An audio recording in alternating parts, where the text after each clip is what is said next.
இங்க வாங்க. இவர் நமக்கு தெரியும், குகேஷ், நம்ம தமிழகத்தினுடைய செஸ் வீரர்.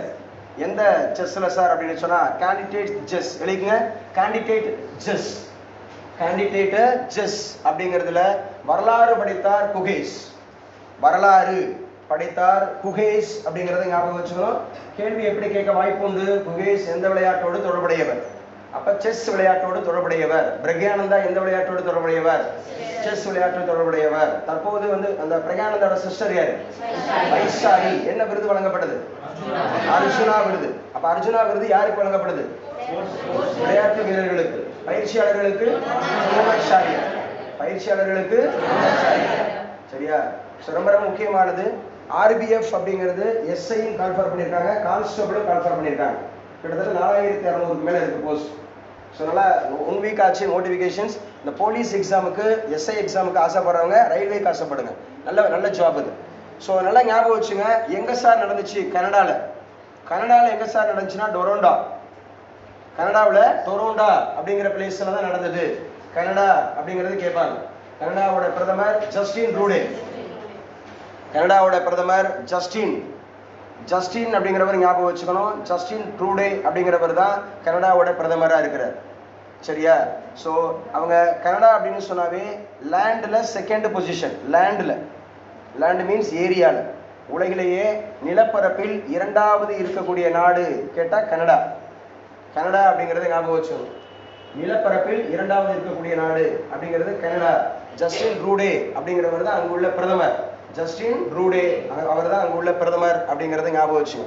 ஜஸ்டின் ட்ரூடே இங்க ரெக்கார்ட் ஆகுதாப்பா? ஜஸ்டின் ட்ரூடே அப்படிங்கிறவர் தான் அங்கு உள்ள பிரதமர் அப்படிங்கிறத ஞாபகம் வச்சுங்க. நம்முடைய பிரதமர், சரியா? நம்முடைய பிரதமர் பாரத பிரதமர் மோடி அவர்கள். அவரோட பேர் எல்லாம் முடிஞ்சிருச்சு. ஸோ ரொம்ப ரொம்ப முக்கியமானது. இன்னைக்கு உண்டான கரண்ட் அஃபேர்ஸில் எது சார் முக்கியம் அப்படின்றத பார்த்துட்டு போவோம். ஸோ போட்டித் தேர்வுகளுக்கு தேவையானதை மட்டும் பார்த்துட்டு போகலாம். சரியா? மற்றெல்லாம் நீங்கள் சும்மா தெரிஞ்சுங்க. ஒரு பேப்பரில் என்னென்ன நியூஸ் வந்திருக்கு அப்படிங்கிறத தெரிஞ்சுக்குங்க. ஸோ அடுத்து என்ன சார் அப்படின்னு சொல்லக்கூடியது,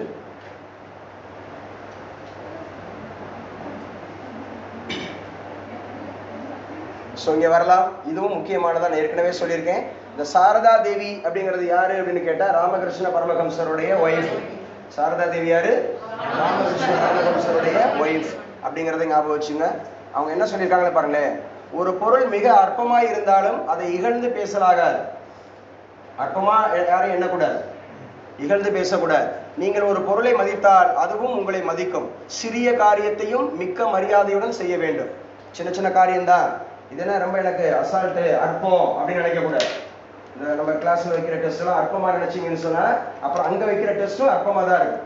ஜூன் 9ஆம் தேதி வைக்கக்கூடிய எக்ஸாமும் அற்பமா தான் இருக்கும். நீங்க அப்படி புரிஞ்சுக்கங்க. கிளாஸ்ல எடுக்கிறத நீங்க அற்பமா நினைச்சீங்கன்னா, 9 மணிக்கு வரத அற்பமா நினைச்சீங்கன்னா, 9 மணிக்கு வரத அற்பமா நினைச்சீங்கன்னா அங்கேயும் அற்பமா தான் இருக்கும். சின்ன விஷயத்த கூட அற்பமா நினைக்க கூடாது. சரியா? ரொம்ப ரொம்ப முக்கியமானது. சிறு துளி பெருவெள்ளம் அப்படிங்கிறது ரொம்ப ரொம்ப முக்கியமானது. அதே மாதிரி சிறு துரும்பும் பழுத்த உதவும். சிறு துரும்புன்னு சொல்லிட்டு அலட்சியப்படுத்தக்கூடாது. அதான் சொல்றாங்க சாரதா தேவி, நீங்க அலட்சியப்படுத்தினீங்கன்னா அந்த காரியம் உங்களை அலட்சியப்படுத்தும் அப்படின்னு. ஸோ அதுக்கப்புறம் எபிரேயர் அப்படின்னு சொல்லக்கூடியது, இதுவும் ரொம்ப ரொம்ப முக்கியமானது. பைபிள்ல இருந்து எடுக்கப்பட்டது, நியூ டெஸ்டமெண்ட்ல இருந்து எடுக்கப்பட்டது. பவுல் எழுதுனது. எபிரேயருக்கு எழுதின நிருபம் 13 நிருபம் எழுதியிருப்பார். அதில் என்ன சொல்றாருன்னா, உங்களில் ஒருவனாகிலும் பாவத்தின் வஞ்சனையினாலே கடினப்பட்டு போகாதபடிக்கு. யாரும் பாவம் நமக்கு தான் தெரியுங்க, மற்ற யாருக்குமே தெரியாது. அப்பா அம்மா யாருக்குமே தெரியாது. உண்மையான அதை மனச்சாட்சி சூடுன்னுதல் அப்படின்னு சொல்லுவாங்க. நம்மளை விட நம்மளை யாரையும் விமர்சிக்க முடியாது. அவரவர் சுய விமர்சனம். நான் யாருன்றது எனக்கு தான் தெரியும். எவ்வளோ நன்மை செய்கிறவன், எவ்வளவு தீமை செய்கிறவன், எவ்வளோ பாவி, நான் எவ்வளோ மற்றவங்க மீது எவ்வளவு பொறாமப்படுறேன், எவ்வளவு வஞ்சனை வச்சிருக்கிறேன், எவ்வளோ ஹேட்ரட்டோட உணர்வோடு இருக்கிறேன்றது எனக்கு தான் தெரியும். என்னுடைய மனச்சாட்சி. அப்படி சொல்லும்போது, உங்களில் ஒருவனாகிலும் பாவத்தின் வஞ்சனையினாலே கடினப்பட்டு போகாதபடிக்கு இன்று எண்ணப்படும் அளவும் நாடோறும் ஒருவருக்கொருவர் புத்தி சொல்லுங்க. ஒருவருக்கொருவர் புத்தி சொல்லுங்க. இந்த புத்தி சொல்றதை குறை சொல்றாங்கன்னு நினைக்கக்கூடாது. நம்ம யாரா இருந்தாலும் எடுத்துக்கிறோம். இப்படி பேசக்கூடாது, இப்படி நடக்கக்கூடாது, இப்படி செய்யக்கூடாது அப்படிங்கிறது நல்ல விஷயம்தான். அதே மாதிரி இதுவும் குர்ஆன்ல இருந்து எடுத்திருக்காங்க. அவர்கள் கூறினார், தனது உள்ளத்துடன் போராடுபவரே மிகச்சிறந்த போராளி. அதான் சொல்றாரு. கான்சைன்ஸ், மனச்சாட்சியோட போராடுறவர் தான் உண்மையான போராளி. தன்னை அடக்கிறவன் தான் முதல் சாதனையாளர்.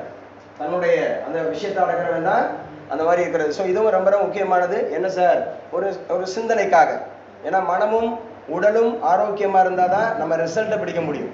மனசு ஆரோக்கியமா இல்லாம, உடல் ஆரோக்கியமா இல்லாம நம்ம ரிசல்ட் அடிக்க முடியாது. அதுவும் ரொம்ப ரொம்ப முக்கியமானது. எழுதி வச்சுங்க, இவர் யாரு? அங்கித் திவாரி எழுதி வச்சுங்க. அங்கித் திவாரிங்கிறவர் யாரு சார் அப்படின்னு கேட்டா, இடியோட ஆபீசர், என்ஃபோர்ஸ்மெண்ட் டைரக்டரேட் அப்படின்னு சொல்லக்கூடிய என்ஃபோர்ஸ்மெண்ட் அமலாக்கத்துறையினுடைய அதிகாரி. மதுரையில ஒரு டாக்டர்கிட்ட லஞ்சம் வாங்கின ஊழல் வழக்குல கைது செய்யப்பட்டு சிறையில் இருப்பவர் அங்கித் திவாரி.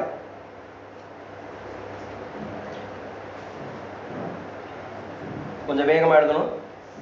அங்கித் திவாரி அடிக்கடி வந்துட்டு இருக்கு. இடி அப்படிங்கிறது என்ஃபோர்ஸ்மெண்ட் டைரக்டரேட், அமலாக்கத்துறை அப்படின்னு சொல்லுவாங்க. அவரோட விசாரணை ஒத்தி வச்சிருக்காங்களா, அது தேவையில்லை. நமக்கு அங்கித் திவாரினா யாரு அப்படிங்கிறத ஞாபகம் வச்சுக்கணும். அதுவும் ரொம்ப ரொம்ப முக்கியமானது. 47 ஆண்டுகள் சிறை எழுதி வச்சுங்க. இதெல்லாம் முக்கியமானது. போக்சோ ஆக்ட்ல கேட்பாங்க. POCSO act 2012, POCSO act 2012. So தலைமை ஆசிரியருக்கு 47 ஆண்டுகள் சிறை, தூக்குகளோட போடலாம். அப்படின்னா சட்டத்தில் இடம் இருக்கு. போக்சோ ஆக்ட் அப்படின்னு சொல்லக்கூடியது ரொம்ப பவர்ஃபுல்லான ஒரு ஆக்ட். ஸோ பாலியல் வன்கொடுமைகள், சீண்டல்கள் அப்படிங்கிறது மாதிரி குழந்தைகளுக்கு இருந்துச்சுன்னா, எஸ்பெஷலி விமன் சைல்டு, பெண் குழந்தைகளுக்கு இருந்துச்சுன்னா அதற்காக இயற்றப்பட்ட ஒரு சட்டம் தான் போக்சோ ஆக்ட் 2012. அதில் தலைமை ஆசிரியருக்கு எத்தனை வருஷமா? 47 வருஷம் சிறை தண்டனை அப்படிங்கிறத அறிவிச்சிருக்கிறாங்க. 47 வருஷம் அப்படிங்கிறது ஞாபகம் வச்சுங்க. ஸோ ரொம்ப ரொம்ப முக்கியமானது. அடுத்து நமக்கு போட்டித் தேர்வு எழுதி வச்சுங்க. முல்லை பெரியாறு அணை, முல்லை பெரியாறு அணை ஞாபகம் வச்சுக்கலாம். முல்லை பெரியாறு அப்படின்னு சொல்லக்கூடியது கேரளாவில் இடுக்கி மாவட்டத்தில் இருக்கு. கேரளாவில் இடுக்கி அப்படிங்கிற டிஸ்ட்ரிக்ட்ல இருக்கிறதா முல்லை பெரியாறு. கேரளாவில் இடுக்கி அப்படிங்கிற மாவட்டத்தில் இருக்கிறதா. ஸோ முல்லை பெரியாறு அணை, முல்லை பெரியாறு அணை அப்படின்னு சொன்னாவே எழுதி வச்சுங்க. Colonel William John Pennycuick, colonel William John Pennycuick அப்படிங்கிறவர் தான் கட்டி முடிச்சாரு. Colonel William John Pennycuick. இதுதான் முல்லை பெரியாறு அணை, கேரளாவில் இடுக்கி மாவட்டத்தில் இருக்கு. ரொம்ப ரொம்ப முக்கியமானது. என்ன சார் பண்ணியிருக்கிறாங்க? நில அளவைத்துறை, சர்வே டிபார்ட்மெண்ட் அப்படிங்கிறத வந்து ஆய்வறிக்கை கொடுத்துருக்கு. அதுக்கு தமிழக அரசு ஆட்சேபம் கொடுத்துருக்கு அப்படிங்கிறத ஞாபகம் வச்சுங்க. சர்வே ஆஃப் இந்தியா அப்படிங்கிறது வந்து அதை பண்ணியிருக்கிறாங்க, வச்சிருக்கிறாங்க. அது வந்து சரியா இல்லை அப்படிங்கிற மாதிரி எழுதி வச்சுங்க. எந்த வருஷம் சார் இந்த வரைபடம்னா? 1924 திருவனந்தபுரம் சர்வே துறை. இந்த முல்லை பெரியாறு அப்படிங்கிறது, அந்த இடம் அப்படிங்கிறது வந்து 1924. சர்வே ஆஃப் இந்தியா அப்படிங்கிறது கேரளாவில இருந்து அது வந்து சர்வே பண்ணியிருக்கிறாங்க 1924. 1924 அப்படிங்கிறதுல சர்வே பண்ணியிருக்கிறாங்க. 1924 எழுதி வச்சுங்க. 1924 அப்படிங்கிறது வந்து 1 காந்தி, ஸோ 2வது வந்து அம்பேத்கர், இன்னொருத்தர் வந்து பெரியார். ஸோ நல்லா ஞாபகம் வச்சுக்கணும். இதெல்லாம் ரொம்ப ரொம்ப முக்கியமானது. காந்தி அப்படிங்கிறது வந்து கர்நாடகாவில், ஸோ பெலகாம் அப்படிங்கிற மாநாட்டில் ஐஎன்சியில் தலைவராக இருந்தார். ஞாபகம் வச்சுக்கணும். ஐஎன்சியில் தலைவர் கர்நாடகாவில் பெலகாமில். 1924 கர்நாடகாவில் பெலகாமில் ஐஎன்சியோட தலைவராக இருந்தார். ஒரே ஒரு முறை தான் தலைவராக இருந்தார். அதே 1924 அம்பேத்கர் அப்படின்னு சொல்லக்கூடியது சாதியிலிருந்து விலக்கப்பட்ட ஒரு சங்கம், அவுட்காஸ்ட் அப்படிங்கிற மாதிரி ஒரு சங்கத்தை ஏற்படுத்தினது 1924. அதே மாதிரி பெரியார் அப்படிங்கிறது வந்து வைக்கம் போராட்டம். வைக்கம் அப்படிங்கிற இடம் கேரளாவில் வைக்கம் போராட்டம், ஆலய நுழைவு போராட்டம். சரியா? அங்க இருக்கக்கூடிய சிறுபான்மை மக்களை, ஒடுக்கப்பட்ட மக்களை என்ன பண்ணாங்க அப்படின்னு சொன்னா, கோவில் நுழைவு அப்படிங்கிறது தடை செய்யப்பட்டது, அதுல போராடினாரு. அதே 1924 திருவனந்தபுரம் சர்வே துறை மூலம் தயாரிக்கப்பட்ட கிராம வரைபடத்தில் நீர் பரவல் எந்த மாதிரி இருந்திருக்கு அப்படிங்கிற மாதிரி சொல்லியிருக்கிறாங்க. ஸோ இதுவும் ரொம்ப ரொம்ப முக்கியமானது அப்படிங்கிறத பார்க்கலாம். இப்போ 2024 சர்வே அப்படிங்கிறதையும் சொல்லியிருக்கிறாங்க. இதுல ரொம்ப முக்கியமானது எழுதி வச்சுக்கலாம். 1886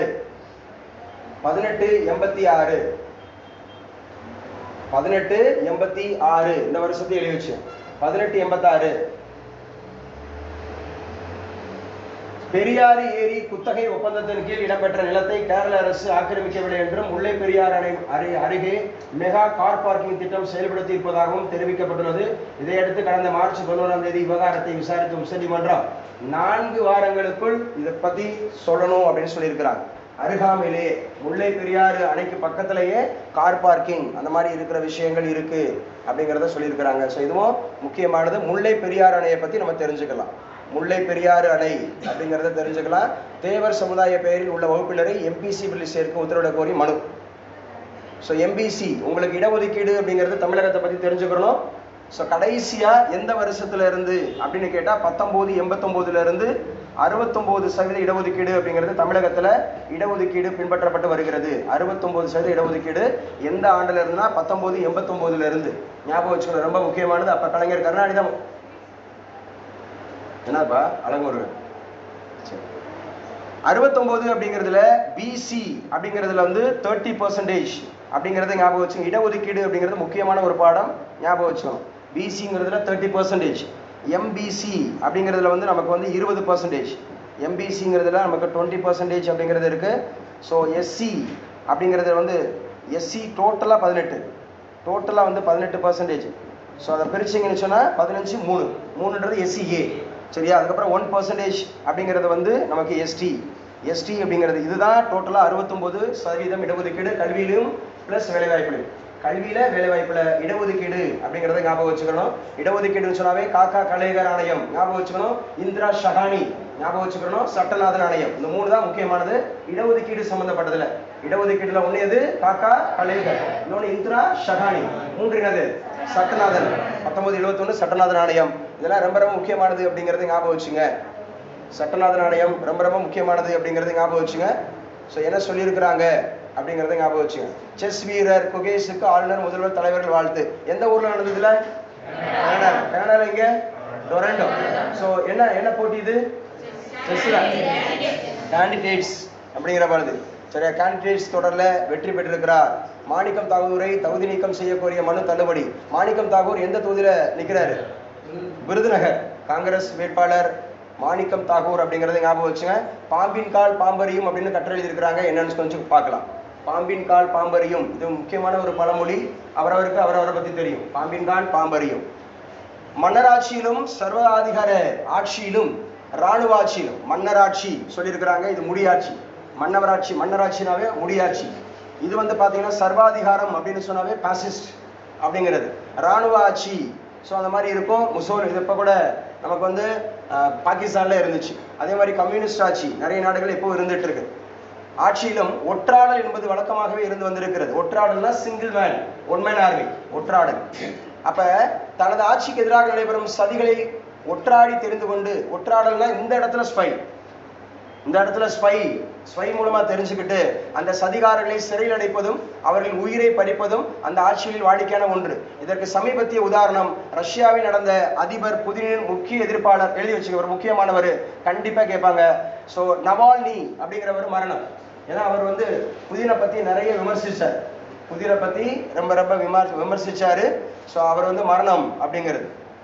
ஸோ ஒற்றாடல் அப்படின்னு சொன்னா ஸ்பை அப்படிங்கிறத ஞாபகம் வச்சுக்கோங்க. அதே மாதிரி 1988 ஊழல் ஒழிப்பு சட்டம், ஊழல் ஒழிப்பு சட்டம்னால 1988 ஞாபகம் வச்சுக்கணும். ஆன்டி அந்த மாதிரி டவுரி ஆன்டி கரப்ஷன் அந்த மாதிரி இருக்கக்கூடிய ஆக்ட்னாவே 1988. அப்ப கர்நாடகா முதல்வராக இருந்த ராமகிருஷ்ண ஹெக்டே தொலைபேசி ஒட்டுக்கேட்பு பிரச்சனையில் சிக்கி பதவி இழந்தது முக்கியமான ஒரு வரலாற்று பதிவு. ஸ்பை வைக்கிறாங்க, யார் யார் என்னென்ன பேசுறாங்க, என்னென்ன நடந்துக்கிறாங்க. 1988 ராமகிருஷ்ண ஹெக்டே. இதெல்லாம் முக்கியமானது, கண்டிப்பாக மெயின்ஸுக்கு தேவைப்படும், மெயின்ஸ் டாபிக்ஸ் இதெல்லாம். 1988 ஞாபகம் வச்சுங்க. அதே மாதிரி ஐபோன் தயாரிக்கக்கூடிய ஆப்பிள் அப்படிங்கிற நிறுவனமும் ஸோ ஒட்டுக்கேட்பு விவகாரம் அப்படிங்கிறதெல்லாம் மாற்றிக்கிட்டது அப்படின்றத நம்ம பார்க்குறோம். ஸோ இதெல்லாம் ரொம்ப முக்கியமானது. எப்பவுமே பார்த்துங்க, குரூப் 1 படிக்கிறவங்க, யூபிஎஸ்சி படிக்கிறவங்க இந்த எடிட்டோரியல் பார்ட்டுக்கு அதிக இம்பார்ட்டன்ஸ் கொடுங்க.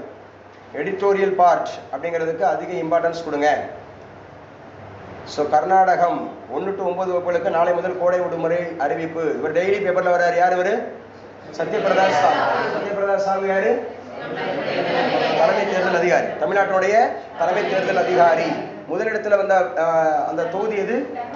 தர்மபுரி. இரண்டாவது இடம் கள்ளக்குறிச்சி. கடைசி வந்தது எது? தென்சென்னை. கடைசி வந்தது தென்சென்னை. ஞாபகம் வச்சுங்க. தொகுதிகளில் யார் யாரு? பறவை காய்ச்சல் எந்த ஊர்ல பரவுறதா சொன்னோம்? நல்லா பேசுங்க. கேரளா. பறவை காய்ச்சல் அப்படின்னு சொன்னாவே ஏவியன் ஃப்ளூ. என்ன ஃப்ளூ? ஏவியன் ஃப்ளூ அப்படிங்கறது ஞாபகம் வச்சுக்கணும். பறவை காய்ச்சல் அம்மை 3 லட்சம் மருந்துகள் இருக்கிறதா சொல்றாங்க கையிருப்பு. இவர் ஜாபர் சாதிக், உங்களுக்கு தெரியும், தமிழகத்துல போதைப் பொருள் கடத்தல் வழக்குல தற்போது கைது செய்யப்பட்டு சிறையில் இருப்பவர், சரியா. ஜாபர் சாதிக் அப்படிங்கிறவரும் உங்களுக்கு தெரியும், முக்கியமானது. ஸோ நல்லா தெரிஞ்சு வச்சுங்க. தேவையான மட்டும் பார்க்கலாம்.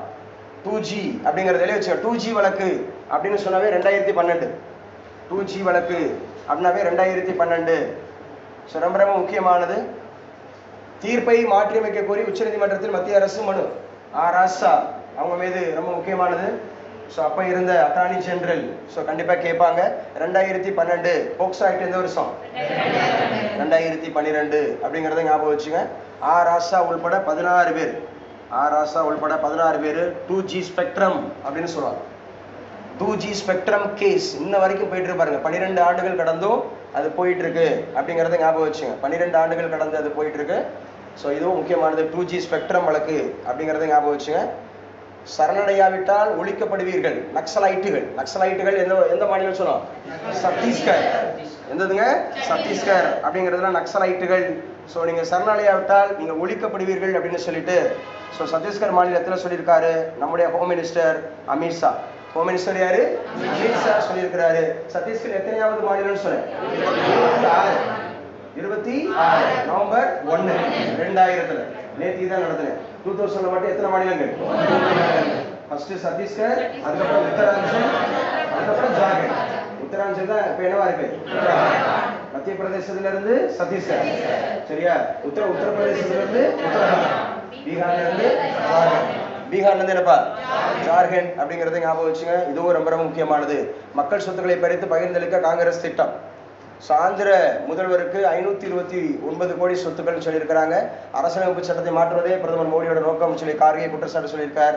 இதெல்லாம் முக்கியமானது ஞாபகம் வச்சுங்க. இவங்க காங்கிரஸ்ல போய் இணைஞ்சிட்டாங்க. இவர் ஒய்எஸ்ஆர் காங்கிரஸ், அவர் ஜெகன்மோகன் ரெட்டியோட தங்கை. அப்புறம் கவிதா அப்படிங்கிறது உங்களுக்கும் சந்திரசேகர ராவோட மகன். சந்திரசேகர ராவ் பாரதிய ராஷ்டிரிய சமிதி பார்ட்டி, அவங்களும் ஜெயில இருக்கிறாங்க. சரியா? ரொம்ப ரொம்ப முக்கியமானது. இந்த எக்ஸாம்ஸ் எழுதிக்குங்க. முக்கியமான எக்ஸாம் கியூட் அப்படிங்கறத எழுதி வச்சுங்க. Cute, CUET. இந்த எக்ஸாம் இதோட எக்ஸ்பான்ஷன் கேட்பாங்க. கியூட் அப்படிங்கிற எக்ஸாம். இந்த கியூட்ங்கிற எக்ஸாம்ஸ் அப்படிங்கிறது central university entrance test. Central university entrance test அதான் cute. Central university entrance test அதான் கியூட் அப்படிங்கறத ஞாபகம் வச்சுங்க. யாரெல்லாம் பல்கலைக்கழகங்கள் சென்ட்ரல் யூனிவர்சிட்டியில சேர்ந்து படிக்கணும்னு ஆசைப்படுறவங்க இந்த எக்ஸாம் எழுதணும். அந்த தேர்வு அதை சமநிலைப்படுத்தல் இனி இருக்காதுன்னு சொல்லியிருக்காங்க. நெட் தேர்வு கியூட்டு, நெட் தேர்வு மதிப்பெண் சமநிலைப்படுத்துதல் இனி இருக்காது அப்படின்னு சொல்லியிருக்காங்க. என்ன சார் சமநிலைப்படுத்துதல்? தெரிஞ்சுக்கலாம். இந்த தேர்வுகளில் ஒரே தாளுக்கு பல்வேறு தவணைகளை தேர்வு அதான் இல்லைன்ட்டா. இனிமேல் நெட் எக்ஸாம்ஸ் அப்படிங்கிறது சிங்கிள் எக்ஸாம். 64 சப்ஜெக்ட் இருக்கு. ஒரே நல்ல எக்ஸாம். சரியாக ஜூன் 16 இப்போ நான் வந்து ஒரு 3 மாஸ்டர் டிகிரி படிச்சிருக்கேன்னு வச்சுங்க. MA படிச்சிருக்கேன், MCOM படிச்சிருக்கிறேன், MBA படிச்சிருக்கேன். 3லுமே நான் வந்து என்ன படிக்கலாம்? நெட் எக்ஸாம் எழுதி பாஸ் பண்ணி வச்சுக்கலாம். எந்த எக்ஸாமுக்கு அதிகமான வேலை வாய்ப்பு தருதோ அதில் இம்பார்ட்டன்ஸ் கொடுத்து நான் வேலை படிக்கலாம். இப்போ காலேஜ் டிஆர்பியில் 650 போஸ்ட் போட்டிருக்கான் இங்கிலீஷில். அப்போ இங்கிலீஷில் ஒருத்தர் யாராவது MA இங்கிலீஷ் வந்து படிச்சிருந்தாருன்னா போதும். MA இங்கிலீஷ் படிச்சிருந்தாருன்னா போதும், அதில் நெட்டு பாஸ் பண்ணியிருந்தாருன்னா போதும், அதுக்கு வேலை படிக்கலாம். காலேஜ் டிஆர்பியை பொறுத்தவரை நீங்கள் UG, PG, PhD எல்லாம் ஒரே சப்ஜெக்டில் இருக்கணும்னு அவசியம் இல்லை. ஆனால் ஸ்கூல் டிஆர்பியில் கண்டிப்பாக நீங்கள் UG, PG, B.Ed சேம் சப்ஜெக்டாக இருக்கணும். காலேஜ் டிஆர்பியில் அப்படி கிடையாது. நம்ம எத்தனை மாஸ்டர் டிகிரி வேணாலும் படிச்சுக்கலாம், எத்தனை முறை வேணாலும் நெட்டு பாஸ் பண்ணிக்கலாம். எல்லா சப்ஜெக்டும் நெட்டு பாஸ் பண்ணி வச்சுட்டோம்னா எது நமக்கு வேலை கொடுக்குதோ அதில் போய்க்கலாம், எது ஈஸியாக இருக்குதோ அதில் வேலைக்கு போய்க்கலாம். ஸோ அது ரொம்ப முக்கியமானது அப்படிங்கிற எழுதி வச்சுக்க. முதல் முறையாக 543 தொகுதிகளில் போட்டியின்றி தேர்வு. முதல் MP இவர் தான். இந்த 18வது அப்படிங்கிறதுல முதல் MP-யாக சூரத்திலிருந்து தேர்ந்தெடுக்கப்பட்டிருக்கிறார். போட்டியின்றி தேர்ந்தெடுக்கப்பட்டிருக்கிறார். முக்கியமானது அப்படிங்கிறத ஞாபகம் வச்சுங்க. போட்டியின்றி தேர்வு. சூரத்துல பாஜக வேட்பாளர் போட்டியின்றி தேர்வு. போட்டியின்றி தேர்வான 35வது வேட்பாளர் இதுவரைக்கும் 1952 பொது தேர்தலில் இருந்து 1952 பொது தேர்தலில் இருந்து முக்கியமான எதிர்பார்க்கக்கூடிய கேள்வி. 1951 இருந்து 35வது வேட்பாளர் போட்டியின்றி அன்அப்போஸ்டு கேண்டிடேட். அன்அப்போஸ்டு கேண்டிடேட்ல ஒரு 35வது நபர் எந்த ஊர்ல இருந்து அப்படின்னு கேட்டா சூரத். சூரத் எங்க இருக்குன்னு கேட்டா குஜராத் அப்படிங்கிறது முக்கியமானது. சூரத் அப்படிங்கிறது முக்கியமானது. சூரத், மசூலிப்பட்டினம், அகமதாபாத், புரூச். சூரத், மசூலிப்பட்டினம், அகமதாபாத், புரூச் யாருடைய கட்டுப்பாட்டுக்குள்ள வந்துச்சு? ஆங்கிலேயருடைய கட்டுப்பாட்டுக்குள்ள. யார்கிட்ட இருந்து வந்துச்சு? ஜஹாங்கீர்கிட்ட இருந்து வந்துச்சு. 1609 வருவாரு. 1609 வில்லியம் ஹாக்கின்ஸ் அவரு ஞாபகம் வச்சுக்கணும். அவருக்கு அனுமதி மறுப்பு. 1609 8 1615 இந்த பிளேஸ் எல்லாம் கொடுத்துருவாங்க. சூரத்னாவே வைரம் அதிகம். சூரத்னா என்னது? வைரம் வியாபாரம் அதிகம். இவர் யாரு சார் அப்படின்னு சொல்லி பார்த்தோன்னா முகேஷ் குமார் சந்திரகாந்த். எழுதி வச்சுக்க, முக்கியமான கேள்வி கண்டிப்பா கேட்பாங்க. எந்த தொகுதி அப்படின்னா தலால் அப்படிங்கிற தொகுதியில, தலால்ங்கிற தொகுதியில காங்கிரஸ் வேட்பாளரை பதவி அது என்ன பண்ணிருக்கிறாங்கன்னா அந்த என்ன பண்ணுவாங்க, ரிஜெக்ட் பண்ணுவாங்கல்ல, ரிஜெக்ட் பண்ணிட்டதுனால மற்ற எல்லாருமே வாபஸ் வாங்கிட்டாங்களாம். எல்லாருமே வாபஸ் வாங்கிட்டதுனால தன்னிச்சையா இவர் வந்து ஜெயிச்சார். இவர் வந்து அன்அப்போஸ்ட். அப்ப முகேஷ் குமார் சந்திரகாந்த் ஞாபகம் வச்சுங்க, தலால் அப்படிங்கிற தொகுதி ஞாபகம் வச்சுங்க. இது 1951 தேர்தல்கள்ல இது வரைக்கும் 35 பேர் மட்டுமே போட்டியின்றி தேர்வாயிருக்கிறாங்க. கடந்த 12 ஆண்டுகளில் இப்போதான் முதல் முறையாக ஒருவர் போட்டியின்றி தேர்வாகியுள்ளார். 12 வருஷம் ஆச்சு.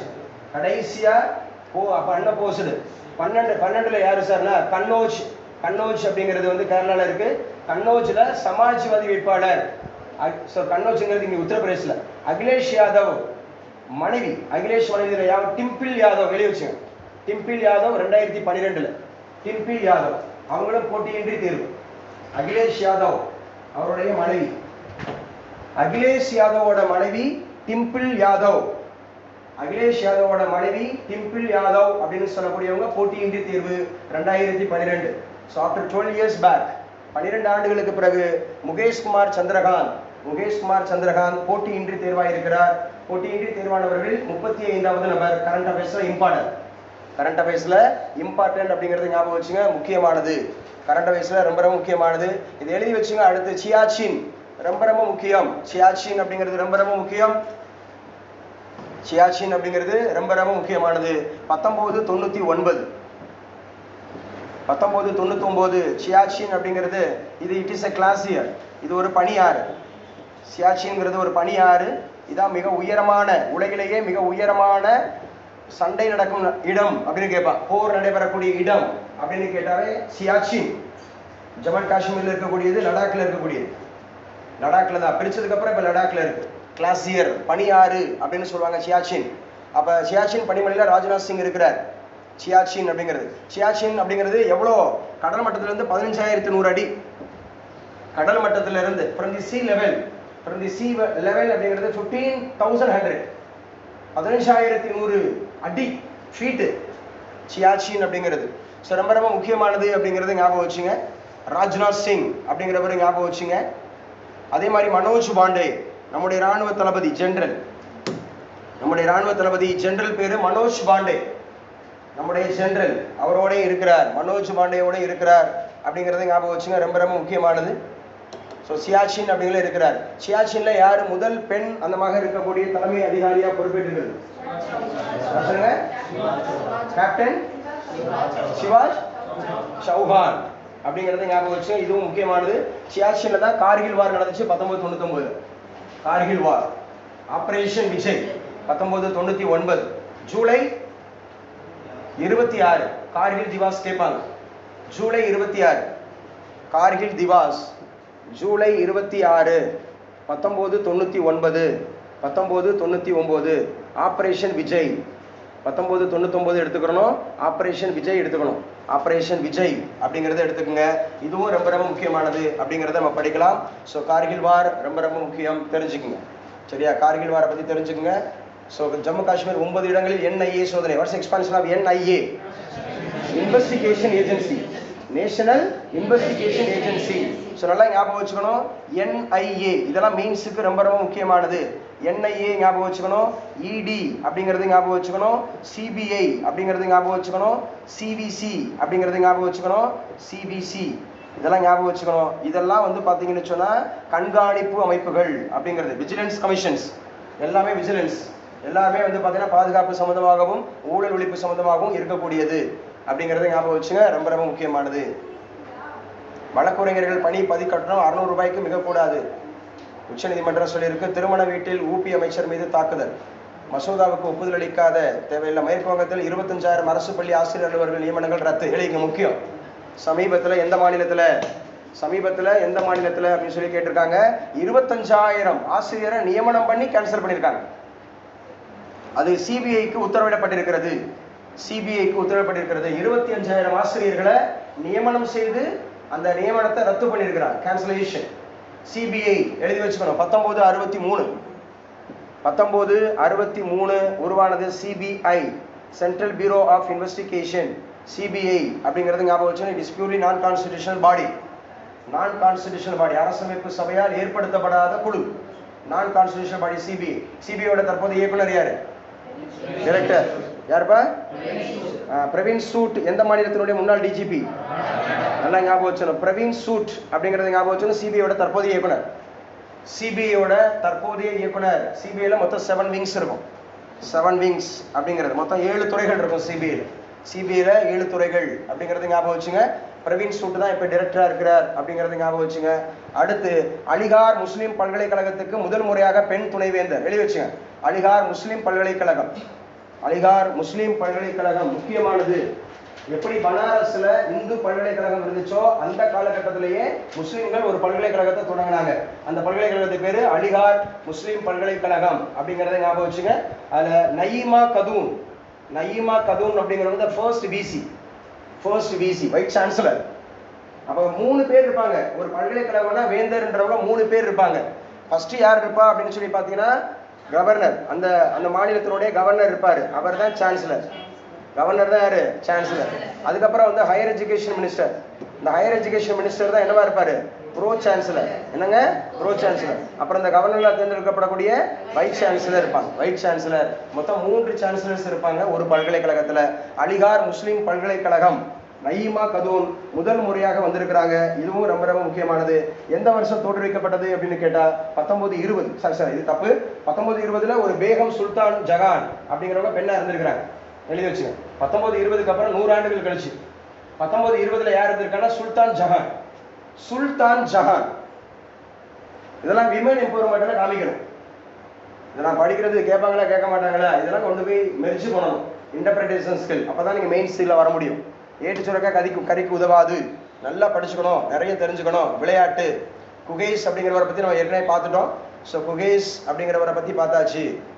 ஸோ ரொம்ப முக்கியமானது இந்தியாக்காரு குகேஷ். அதே மாதிரி யார் யாருங்க இந்தியா எழுதிக்கங்க. யார் யாரு இந்தியா? இந்தியாவில் செஸ்ல யார் யார் இருக்காங்க அப்படிங்கிறத தெரிஞ்சு வச்சுங்க. ஒன்று இந்தியாவில் குகேஷ், குகேஷ் ஞாபகம் வச்சுங்க. அடுத்து பிரக்யானந்தா, இவரு இந்தியா. அதுக்கப்புறம் விதித் சந்தோஷ். விதித் சந்தோஷ் இந்த கேண்டிடேட்ல கலந்துக்கிட்ட 3 பேர். கேண்டிடேட் செஸ்ல கலந்துக்கிட்ட 3 பேர். ஒருத்தர் யாரு அப்படின்னு கேட்டா குகேஷ் இந்தியா. அவர் வெற்றி 5ல வெற்றி பெற்றிருக்கிறார். 5ல வெற்றி பெற்றிருக்கிறார். பிரக்யானந்தா 3ல வெற்றி பெற்றிருக்கிறார். விதித் சந்தோஷ் அப்படிங்கிறவர் இந்தியா 3ல வெற்றி பெற்றிருக்கிறார். இந்த நாடுகள்லாம் முக்கியமானது. இந்த அசர்பைஜான் அடிக்கடி இருக்கும், ரஷ்யா இருக்கும், அமெரிக்கா, பிரான்ஸ். இந்த நாடுகள் செஸ்ல கோலோச்சுற நாடுகள். ரஷ்யா கோலோச்சும், அதே மாதிரி அசர்பைஜான் கோலோச்சும், அதே மாதிரி அமெரிக்கா, பிரான்ஸ்.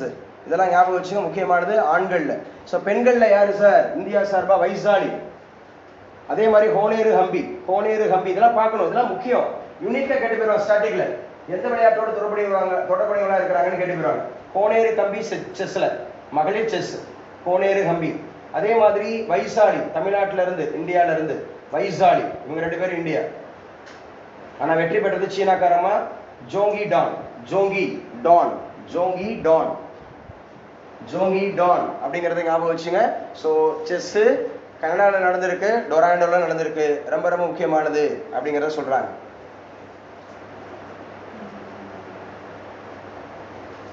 ஸோ இதுவும் ரொம்ப முக்கியம். என்ன சார் ஐபிஎல் அப்படிங்கிறது சும்மா தெரிஞ்சு வச்சுங்க.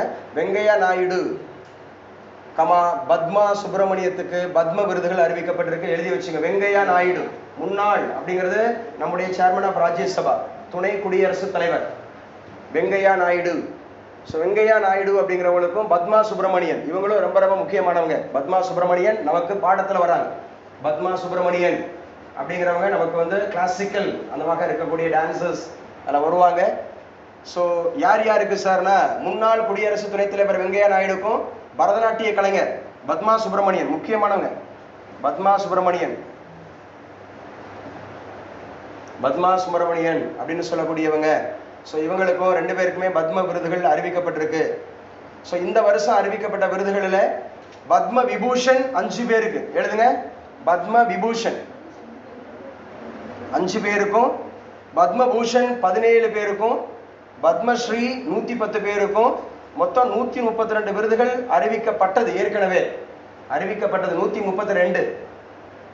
பத்ம விபூஷன் 5, பத்மபூஷன் 17, பத்மபூஷன் 17, பத்மஸ்ரீ 110, பத்மஸ்ரீ வந்து 110, 110, 110. இது ஏற்கனவே 132. இதுல பெண்கள் வந்து 30, பெண்கள் வந்து 30 பேருக்கு அறிவிக்கப்பட்டிருக்கு. வெளிநாட்டுக்காரங்களுக்கு ஒரு 8 பேர். அதே மாதிரி இந்திய வம்சாவளி தமிழகத்தை சார்ந்த மட்டும் 7 பேர் கொடுத்துருக்காங்க. தமிழகத்தை சார்ந்த இந்திய வம்சாவளி ஒரு 7 பேர் கொடுத்துருக்காங்க. ஸோ முக்கியமானது சமீபத்தில் யாருக்கு கொடுக்கப்பட்டுச்சு அறிவிப்பாங்க. அதே மாதிரி வைஜெயந்தி மாலா, இவங்களும் பிரபலமான ஒரு நடிகை. அதே மாதிரி பத்மா சுப்பிரமணியன், இவங்க வந்து டான்ஸர். அதே மாதிரி நம்முடைய தேமுதிக தலைவர் விஜயகாந்துக்கு பத்ம விபூஷன் கொடுத்தாங்க, பத்ம விபூஷன் கொடுத்தாங்க. தமிழகத்திலேருந்து யார் யாரெல்லாம் வாங்கியிருக்காங்க தெரிஞ்சு வச்சுங்க, முக்கியம். ஏற்கனவே இது நடத்தியாச்சு, ஏற்கனவே இது நடத்தியாச்சு, தெரிஞ்சு வச்சுங்க. திரௌபதி முர்மு அவர்கள் இந்த விருதுகளை வழங்குகிறார் அப்படிங்கிறத ஞாபகம் வச்சுங்க, ரொம்ப முக்கியமானது. அடுத்து வச்சுங்க, ஈரான் அதிபர் நம்ம ஆல்ரெடி பார்த்துட்டு இருக்கோம். ஈரான் அதிபர் யாரு? Ebrahim Raisi. Ebrahim Raisi. அப்ப இப்ராஹிம் ரைசி அப்படிங்கிறவரு எந்த ஊருக்கு பயணம் செய்திருக்கிறார் அப்படின்னு கேட்டனா பாகிஸ்தானுக்கு போயிருக்கிறார். பாகிஸ்தான் அப்படிங்கிறது. ஸோ பாகிஸ்தானுடைய பிரதமர் வந்து பார்த்தீங்கன்னா ஜாபாஸ் ஷெரீப். எழுதி வச்சுங்க, பாகிஸ்தானுடைய பிரதமர் ஜாபாஸ் ஷெரீப்.